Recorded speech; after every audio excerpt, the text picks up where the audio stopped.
Hello, I'm Pastor Keith Mozingo of Metropolitan Community Church of Baton Rouge. I want to thank you for clicking on the video of our worship message. Please go to our Facebook page at facebook.com/MCCBR to see the entire worship service, including prayers, special music, and communion. You're also welcome to join us every Sunday morning at 11 a.m. for worship service. Stay tuned after the message for information on how you can stay in touch with us. I know it seems like trouble comes to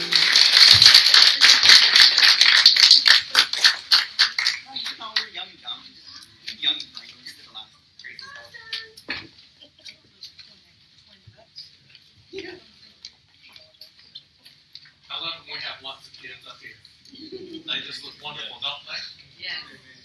And I'm glad you used the acorn. I'm going to use a different a different seed. Mine's we country folks where I come from. Okay? Y'all have acorns everywhere, but you know, we country where I come from. So hang with me. At the beginning of the reading today, we see Jesus and his disciples have gone to a feast. They're about to have this celebration, and then these Greeks, all we know is they're Greeks, the scripture says, come and want to talk to Jesus. Now, Jesus is a Jew, and there's a lot of dissension between Gentiles and Jews, and the Greeks are generally Gentiles.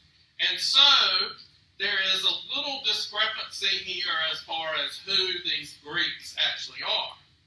We don't know. Some scholars say that they're actually Gentiles who don't have a lot to do with Jews, so it's kind of weird that they might be going to a Jewish feast.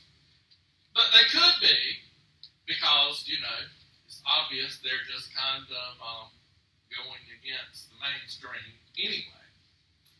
Or others say that they are actually Jews who would be coming to the feast in the traditional sense, but they are breaking apart from the mainstream of the Jewish traditions.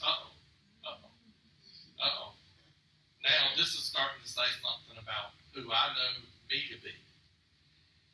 They were people who had been brought up in the old-time traditions and the old laws and the old Mosaic law, but they are pushing against some of what. Now, they're not throwing the baby out with the bathwater. They're still holding on to faith, but they're getting rid of some of those old traditions that don't seem to work anymore. Hold that thought. That's the beginning of this story. Now, perhaps they were what we would call today the fringe of society. They were on the fringes of what Christian beliefs are around us. Well, we don't know.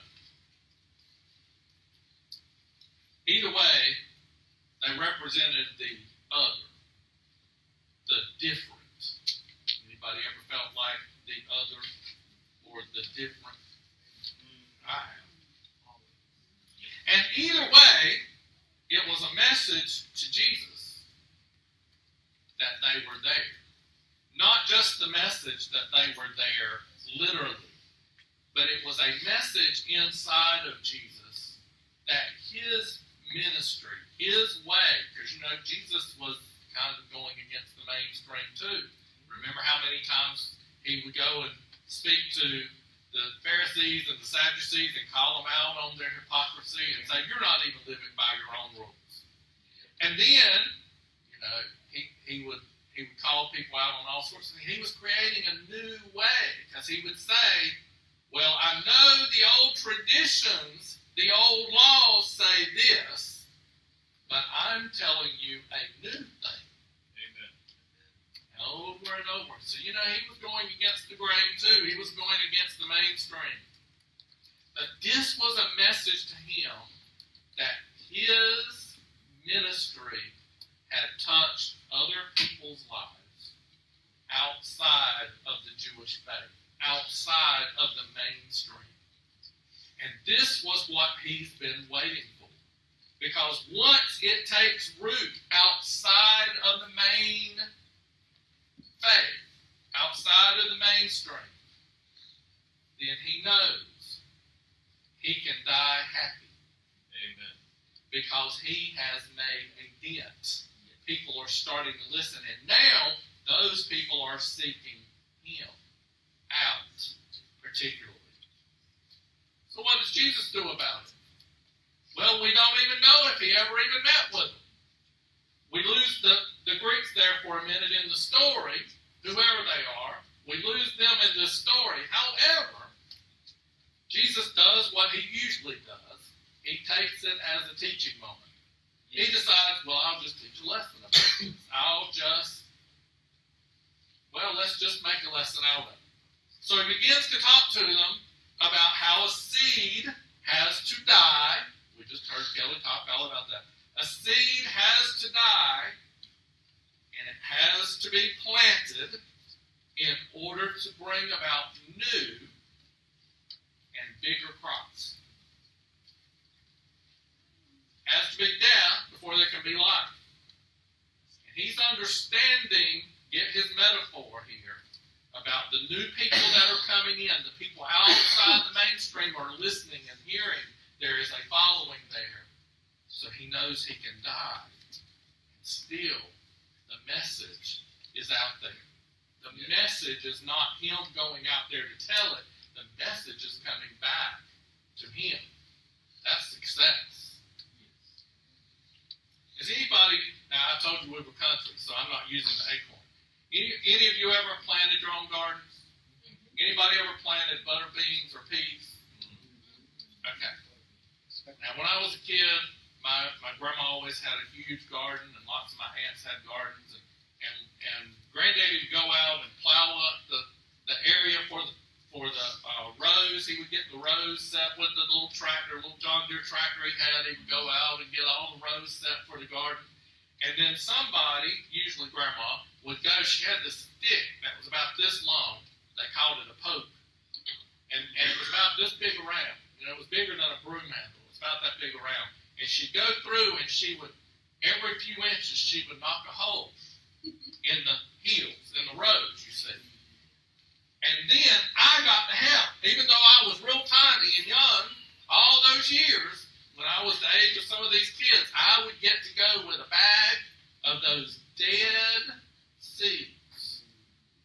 Those dried up dead butter beans, or those dried up dead peas. And we would you had to take 3 or 4 and put in every hole. Y'all remember this? Y'all guys going on, some people knowing what I'm talking about today. We would have to put some in every hole, and then you had to cover it, and that was called a hill. And so you would put one in every hole, and then you covered it up and called it a hill. So it had to be every so many inches, and so I always wondered how Grandma knew exactly. They all looked exactly the same. Now, I remember doing that as a child, and I loved doing it because it wasn't too long if you had the right amount of sun and you had the right amount of rain. Come on now. Got your spiritual ears on? Got your spiritual listening ears on? If you had the right amount of sun and you had the right amount of rain, after a while, those dead seeds somehow or another had something sprout out of them. Yes. And I would remember to go out a few weeks later and there would be these little plants coming up, and I would just love seeing that. And then, a little while after that, they were bigger. And all of a sudden, you would go out there one day and there wouldn't just be blooms. There would be butter beans hanging everywhere. Or peas just hanging everywhere. And one of the reasons I remember that is because once they got ready, we got to go out there. I had to go out there and pick them. And I had to go in the house and help shell them. And then I got to sit down to dinner and help eat them. And there was nothing better than getting them fresh out of the garden that day and eating. And you know what would happen? Once that bush, that pea plant would bloom, you would think it would be done. But no, it just seemed to go right on and on. You'd pick them, and then you'd come back and a few weeks later, and there'd be that many more on the same plants. And you just had, it seemed like with the right amount of sun and the right amount of rain, they just kept producing. They just kept getting more and more and more. And all of that came out of that dead seed. How in the world?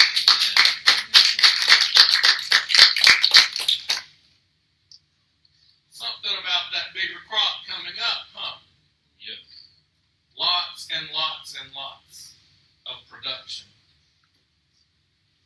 Here's the lesson Jesus was trying to tell them. He says, He is the seed that's about to be planted. He's about to be the dead one. That's going to be planted. With the right amount of sun and the right amount of rain, he would produce lots and lots and lots of Jesuses with his characteristics, with his looks. We'll look around, see what that looked like. Now, you know, in this sermon series for Lent is the Ubuntu. We're looking deeper. We're called to look a little bit deeper and find something that we haven't found before. And so as I was praying this week, and yesterday I was like, well, Lord, I just don't have anything different. Where are we going with this? Give me something. And all of a sudden, here's the thing. You see, what is produced, all of those peas and butter beans hanging there, all of those things that are produced on the plant are going to be directly similar to what was put in the ground. Yes. In other words, because there were some hills that nothing came up. There were some that were damaged. They just didn't grow right. They were damaged. You know why? There was something wrong with the seed. There was a damaged seed put in there. If there's a flaw in the seed, there's going to be a flaw in the plant because it's the DNA. You see, the DNA keeps coming out. Here's what Jesus showed me yesterday. Here's what I felt in my spirit. If Jesus was put in there, Jesus is not bad. Jesus is not flawed.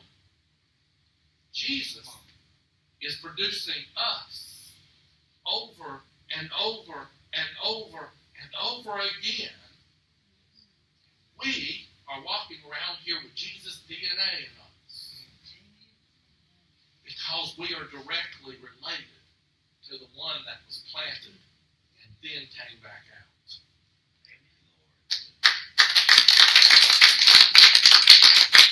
And you say, well, that sounds real good, Pastor, but the mainstream says they have the truth, the whole truth, and nothing but the truth. And, you know, sometimes you got to decide what truth you're going to listen to. And what truth you're going to say, hold up, stop right there. I already know what seed I'm a part of. I already know what I'm a part of. I had it happen this week. Someone from 35 years ago sent me a text. He said, brother, I've been praying for you, and I really just want to ask you to reevaluate your lifestyle. Because I love you. And you know, I stopped right there. It's a long text. And I didn't read any of the rest of it. You know why? Because I can't listen to that kind of old truth anymore. Because that's not my truth. That's not the Jesus. He missed the point. He didn't even bother to see Jesus in me. He didn't even bother to test my DNA. Come on now. He didn't bother to test my DNA. When he came to visit in town, he didn't show up over here to church. He went over somewhere else at one of the mega churches because, you know, was safe there. He wouldn't be confronted with things that were different than what his truth was, you see. And you know, I usually wait my 24 hours before I write somebody back. But that time I didn't. And I wasn't even angry, but I was hurt. After all these years, it can still hurt. Yes.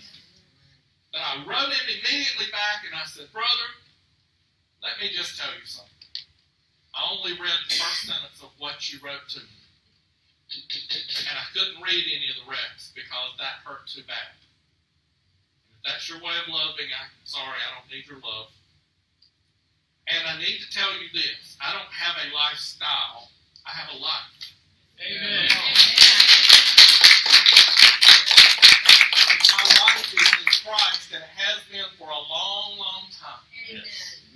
That is my goal, to live for God and have God shine God's light through me. And if he missed that, well, it's his loss. And I said, I have found when people come to me and start a long sentence with, I'm telling you this because I love you, you need to change your whole lifestyle, that they are not really coming, they say they're coming to love, out of their love for me. I have found that that's not really love. No, it's not. That's really based in judgment Yes. and condemnation. Yes. Yes. He doesn't even recognize that because he has his truth, you see. He's sitting over there in that mainstream truth that won't let him out of the box. And you know, again, I'm not angry with him. I hope he's watching this. I really hope he is, because I want him to know that it's not love when you go condemn everybody else. Exactly. Because they don't live exactly the way you live. And maybe their nature is not the same as your nature. That's not love. That is condemnation. That is sitting in the judgment seat. And he has no right. And I said, you don't have any right to do that to me. And I need to tell you one more thing. I'm happy to have you in my life if you can accept me for who I am and who God created me to be. But if not, then I guess I won't be hearing from you again. And you know what? That's okay too. Imagine I've somehow managed 35 years without him in my life. I think I can manage another 35. And that's not on him. I'm not trying to put him down. I'm just trying. I had to point out to him. He wrote back and apologized, but he left it. He didn't really, he kind of left it open that if I ever needed him, I knew where to find him. And all that's fine and wonderful. I haven't responded. There's no need. I hope that he knows that if he ever needs me to help him get over all of that mainstream stuff, Amen. that I'll be there for him too. Yes. I'll be there for him.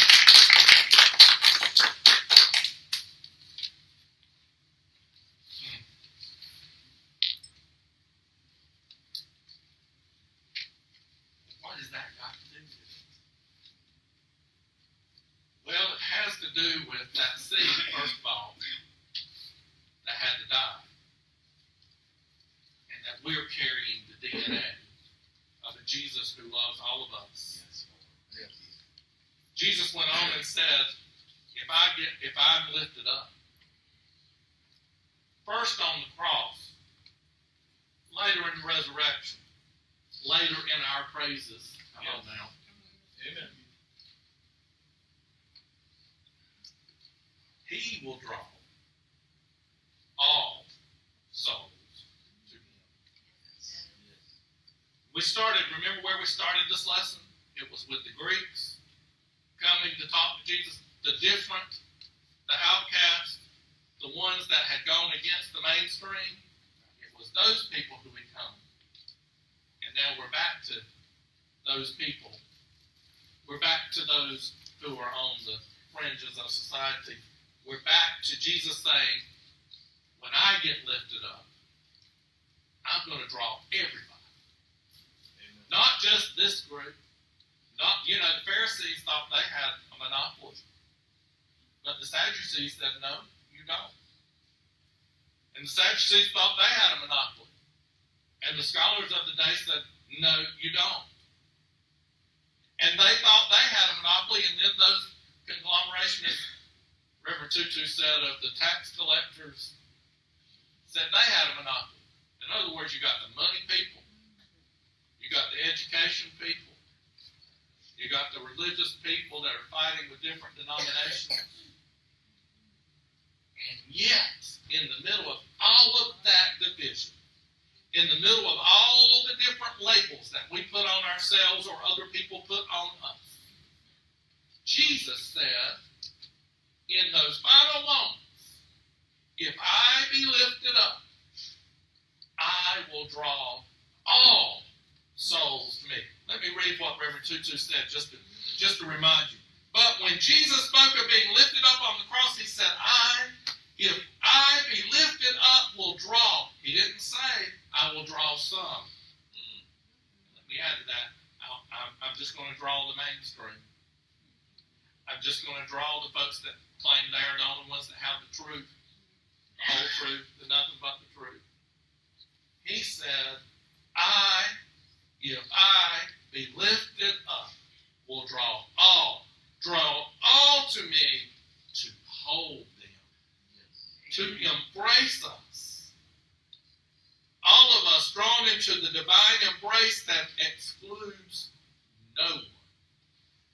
It excludes no one. Black, yellow, white, rich, poor, educated, uneducated, male, female, young, old, gay, lesbian, so-called straight. Yes, it is radical. It is radical. All belong. Saints, every one of us in this place have that DNA of the one who was planted. And now we walk out with those characteristics. Now that message continues to just grow. That plant just keeps bearing and bearing and bearing the fruits. And Jesus says, I'm embracing all of you. Every single one. I want to close with another one of Archbishop Desmond Tutu's prayers. Oh God, all Holy One, you are our mother and our father, and we are your children. Open our eyes and our hearts so that we may be able to discern your work in the universe and be able to see your features in every one of your children. May we learn that there are many paths, but all lead to you. Help us to know that you have created us for family, for togetherness, for peace, for gentleness, for compassion, for caring, for sharing. May we know that you want us to care for one another. As those who know that they are sisters and brothers, siblings, members of the same family, your family, the human family. Help us to beat our swords into plowshares and our spears into pruning hooks, so that we may be able to live in peace and harmony, wiping away the tears from the eyes of those who are less fortunate than ourselves. And may we know war no more, as we strive to be what you want us to be, your children. Amen.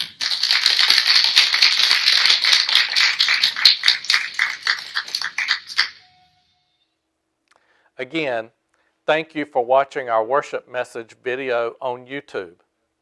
Subscribe to our YouTube channel to get notified of other video posts.